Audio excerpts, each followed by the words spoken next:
ബ്രിട്ടനിലെ പ്രശസ്തമായ ലണ്ടൻ മൃഗശാലയിൽ മൃഗങ്ങളുടെ വാർഷിക കണക്കെടുപ്പ് തുടങ്ങി. മൃഗശാലയിലെ അന്തേവാസികളായ അൽപാക്കസ് മുതൽ സീബ്ര വരെയുള്ള 10,000-ലധികം വരുന്ന ജീവികളുടെ കണക്കാണ് എടുക്കുന്നത്. ഈ കണക്ക് ലോകത്തെ എല്ലാ മൃഗശാലകൾക്കും കൈമാറുകയും ചെയ്യും. 2024 മൃഗശാലയ്ക്ക് 2 കുഞ്ഞു ഗറിലകളെ ലഭിച്ചെന്ന് മൃഗസംരക്ഷണ ഉദ്യോഗസ്ഥനായ ഗ്ലിൻ ഹാൻസി പറഞ്ഞു. ജൂനോ എന്നും വീനസ് എന്നുമാണ് അവർക്ക് പേരിട്ടിരിക്കുന്നത്. 3 ഏഷ്യൻ സിംഹകുട്ടികളും ഇവിടെ ജനിച്ചു. മാലി എന്നും സ്യാനി എന്നും ഷാദി എന്നുമാണ് അവർക്ക് പേരിട്ടിരിക്കുന്നത്.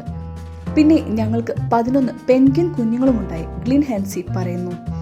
ലാറ്റിൻ അമേരിക്കൻ രാജ്യമായ ചിലിയിൽ വംശനാശം സംഭവിച്ചുകൊണ്ടിരുന്ന 53 തവളകളെയും 2024 ഇവിടെ എത്തിച്ചു. ചാൾസ് ഡാർവിൻ എന്നാണ് ഇതിലെ ഒരു തവളയ്ക്ക് പേര് നൽകിയിരിക്കുന്നത്. വലിയ ജീവികളുടെ എണ്ണമെടുക്കാൻ എളുപ്പമാണെന്നും തേനീച്ചക്കൂടുകളെ കൂടായി എണ്ണുകയാണ് ചെയ്യാറെന്നും ഗ്ലിൻ ഹാൻസി കൂട്ടിച്ചേർത്തു.